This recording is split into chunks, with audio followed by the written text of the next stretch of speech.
বিভিন্ন জায়গায় খাদ্যের উপরে আপনি দেখেছেন না?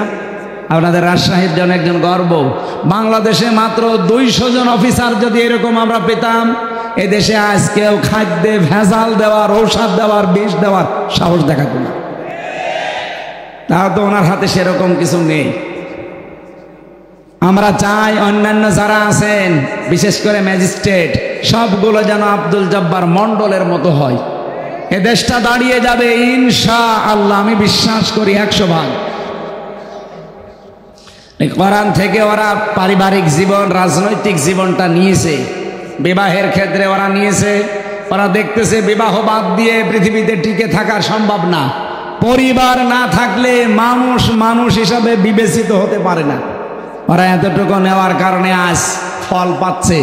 রাজনৈতিক জীবনে কোরআন থেকে একটু কিছু নিয়ে ফল পাচ্ছে। আল্লাহ বলেন হুদাল্লিল মুসলিমিন, মুসলমানদেরকে হেদায়েত দেবে। আজ আমরা মুসলিমরা একটু বেশি নেই, এজন্য উপকারও বেশি পাই। সবচাইতে পরিপূর্ণ কল্যাণ পাবে কোরআন থেকে তারা যারা মুত্তাকি।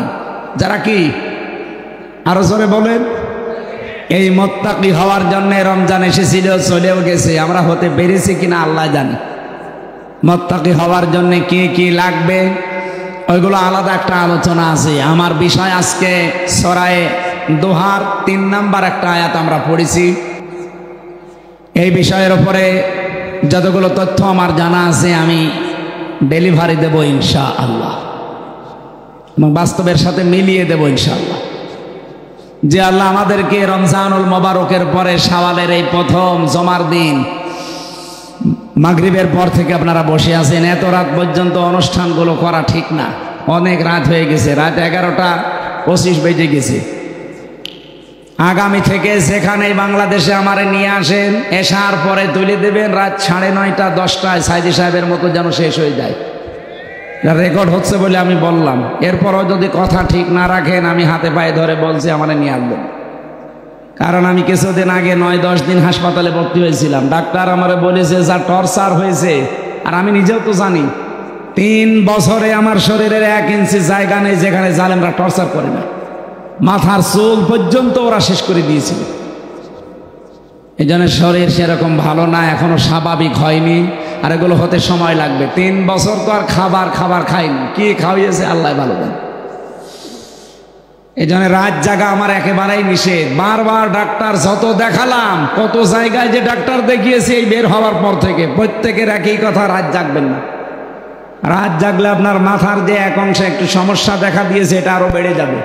যেন রাত 10টা পরে ঘুমিয়ে পড়বেন। অথচ আজকে এমন একটা কথা আপনারা এখানে মানে তোলার কথা এখানে এসার পরে, কিন্তু আর এক জায়গায় দিয়ে আমরা আটকে রেখেছিল। আমি ওখানে আসর থেকে মাগরিব করে চলে আসবো, এখানে এসার পরে 1 ঘন্টা খানিক পরে বাড়ি চলে যাবো না। ওখানে সে আসরের পর থেকে আটকিয়ে রাত 9টায় তুললে ওই জায়গায়।